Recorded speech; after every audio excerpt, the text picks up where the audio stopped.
Yo le enseñé a cientos de personas que los católicos adoraban huesos de muertos, que le rezaban a estatuas y que sus rituales eran magia vacía sin poder. Yo era un pastor evangélico y estaba profunda y peligrosamente equivocado. Mi nombre es Tomás, y por 15 años el púlpito de una iglesia evangélica fue mi hogar. Este video no es un ataque a mis antiguos hermanos y hermanas en Cristo. Al contrario, es una disculpa. Es mi intento, humilde y tardío, de deshacer el daño que causé al predicar con tanta confianza en contra de la Iglesia Católica, desde un lugar de profunda ignorancia. Hoy quiero mostrarles, usando la misma Biblia que yo usaba como un martillo para atacar, cómo descubrí que las tres cosas que más ridiculicé y contra las que más advertí, los sacramentos, la comunión de los santos y las reliquias, no solo son profundamente bíblicas, sino que son un regalo increíble de un Dios que se niega a ser una idea abstracta o un fantasma distante. Un Dios que ama tanto la materia, que se hizo materia Él mismo. Empecemos con la primera columna de mi antigua predicación anticatólica, los sacramentos. Yo enseñaba lo que me habían enseñado, que el bautismo y la Santa Cena eran solo símbolos. Son ordenanzas, decía yo desde el púlpito, son actos externos de obediencia que simbolizan una realidad interna, pero no hacen nada en sí mismos. Predicaba con fuego que la idea de que el agua del bautismo realmente te lava del pecado, o que el pan y el vino se convierten realmente en el cuerpo y la sangre de Cristo, era una superstición, un remanente del paganismo. Y estaba muy seguro de mi posición, hasta que una señora mayor de mi congregación, después de un sermón, me hizo una pregunta simple que comenzó a desmoronarlo todo. Me dijo: Pastor Tomás, lo entiendo, pero si el bautismo es solo un símbolo, ¿por qué el apóstol Pedro dice en Hechos 2:38, bautícese cada uno de ustedes en el nombre de Jesucristo para el perdón de sus pecados? Y luego en su primera carta dice que el bautismo ahora los salva. Le di la respuesta estándar del seminario sobre cómo la palabra para no significa a fin de obtener, y sobre cómo el agua es solo una imagen. Pero su pregunta honesta se quedó clavada en mi mente. ¿Estaba yo forzando la Biblia para que encajara en mi teología, o mi teología fluía de la Biblia? Esa noche comencé a leer la Biblia como si fuera la primera vez, sin mis lentes de solo es un símbolo, y lo que encontré me aterrorizó. Leí a Jesús diciéndole a Nicodemo que nadie puede entrar en el reino de Dios si no nace de agua y del Espíritu. Leí a Pablo en Romanos 6 diciendo que somos sepultados con Cristo por el bautismo en la muerte. El lenguaje no era simbólico, era un lenguaje de acción, de realidad. Luego leí Juan capítulo 6. Leí a Jesús diciendo, no una ni dos, sino 5 veces, el que come mi carne y bebe mi sangre tiene vida eterna. Y no solo eso, sino que cuando la gente se escandalizó y lo abandonó porque sus palabras eran demasiado literales, demasiado físicas, él no los llamó de vuelta para decirles, esperen, solo era una metáfora. Dejó que se fueran. Fui a los escritos de los primeros cristianos, los discípulos de los apóstoles, San Ignacio de Antioquía, San Justino mártir, y todos, sin excepción, hablaban de la Eucaristía como el verdadero cuerpo y sangre de Cristo. Fue entonces cuando todo hizo clic. Me di cuenta de que mi teología había convertido a Dios en un fantasma, en un ser de ideas y conceptos, pero la Biblia me mostraba a un Dios que ama lo físico, lo material, un Dios que usó lodo y saliva para sanar a un ciego, un Dios cuyo manto podía sanar a una mujer, un Dios que se hizo carne, materia en la encarnación. ¿Por qué entonces me parecía tan extraño que ese mismo Dios usara materia, agua, pan, vino, aceite, manos, para transmitirnos su vida y su gracia? La teología sacramental no era superstición, era la extensión lógica de la encarnación. En ese momento, 15 años de mi predicación antisacramental se pulverizaron. La segunda columna de mi ataque era la comunión de los santos. Necromancia lo llamaba yo. Están rezándole a los muertos, violando el mandato de Dios en Deuteronomio, le decía a mi congregación. Citaba Timoteo 2:5. Hay un solo mediador entre Dios y los hombres, Jesucristo.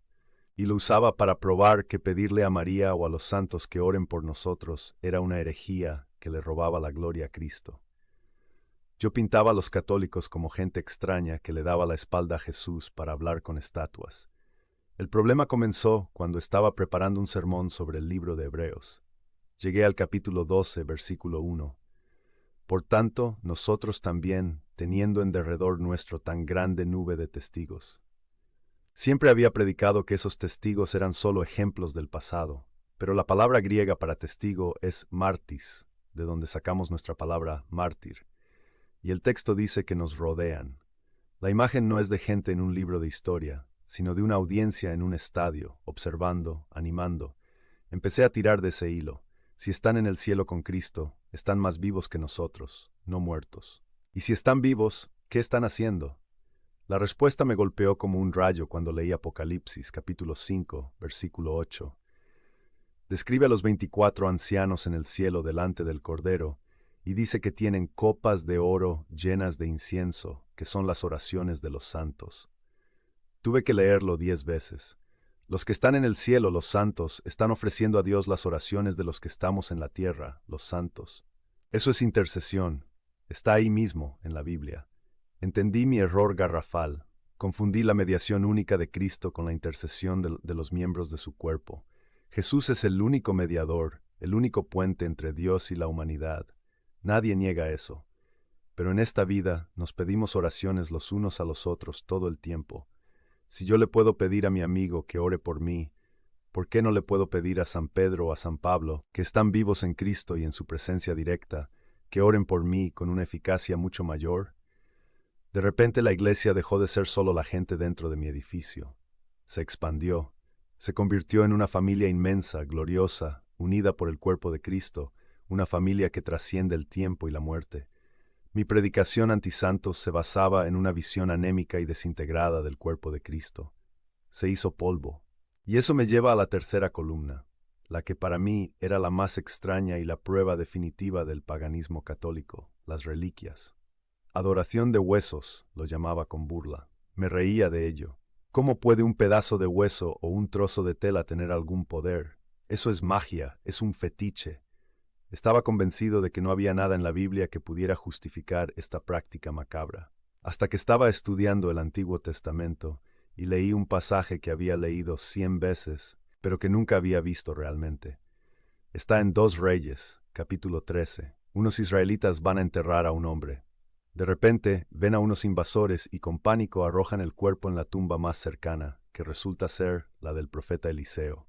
Y el versículo 21 dice, y en cuanto el muerto tocó los huesos de Eliseo, revivió y se puso en pie. Sentí un frío recorrer mi espalda. Un hombre resucitó al tocar los huesos de un santo. Con esa imagen en mi mente fui al Nuevo Testamento. Y los versículos saltaron de la página. Hechos, capítulo 19. Dice que Dios hacía milagros extraordinarios por mano de Pablo, de tal manera que aún se llevaban a los enfermos los paños o delantales de su cuerpo y las enfermedades se iban de ellos y los espíritus malos salían. Pañuelos, delantales, objetos que habían tocado el cuerpo de un santo se convirtieron en canales del poder sanador de Dios. La Biblia que yo predicaba contenía, sin lugar a dudas, la teología de las reliquias. Dios, en su soberanía, escogió usar los restos físicos y los objetos asociados con sus siervos fieles como instrumentos de su gracia. No era magia, no era el hueso o la tela lo que tenía poder. Era Dios, honrando la fe de su pueblo y demostrando que la santidad es real, que el cuerpo, santificado por el Espíritu Santo, no es basura desechable, sino un instrumento de su gloria, incluso después de la muerte. Ese día mi orgullo de pastor, mi certeza, mi sistema teológico, todo se hizo polvo. Me di cuenta de que había pasado 15 años predicando en contra de la misma Biblia que pretendía defender. Así que aquí estoy. Ya no soy pastor, soy un estudiante, un principiante en la fe que pasé tanto tiempo atacando. Y a todos los que alguna vez escucharon mis sermones anticatólicos, a cada persona a la que le causé confusión o la alejé de la belleza de la iglesia, les pido perdón desde el fondo de mi corazón. Les prediqué mi tradición, mis prejuicios y mi ignorancia, y no la plenitud de la fe que Cristo y sus apóstoles nos dejaron. Mi viaje apenas comienza. Si quieres entender mejor el tema de los santos, mira este video sobre la nube de testigos que nos rodea.